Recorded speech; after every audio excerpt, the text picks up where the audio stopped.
magandang araw po sa inyong lahat, mga amigas, amigos. Ito, kakain po tayo ng pinakamasarap na spaghetti. Ayan, oh. Oh, wow. Tayo ay gagamit ng chopstick. Alam nyo ba kung paano gumamit ng tamang paggamit ng chopstick? So, ito po, isi-share ko yung aking kaalaman.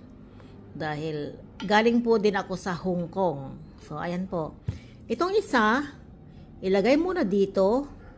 Tapos, dyan sa pangalawang huli na iyong kamay ay ganyan siya. Ayan, ha.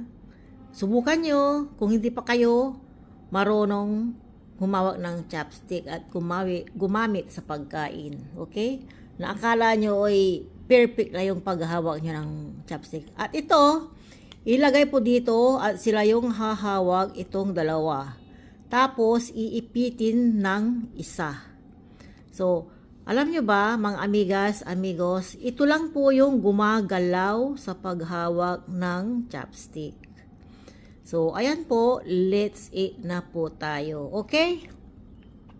So, subukan nyo po mga amigas, amigos, at napakahigpit po niyan. Hindi, ganyan ang tunay na paghawak ng chopstick. Ayan.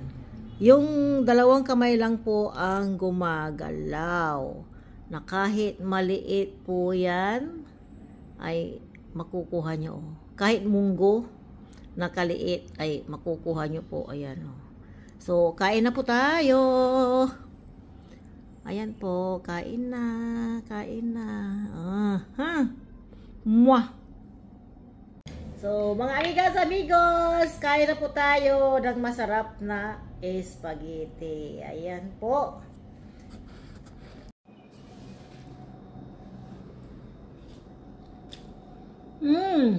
Ha?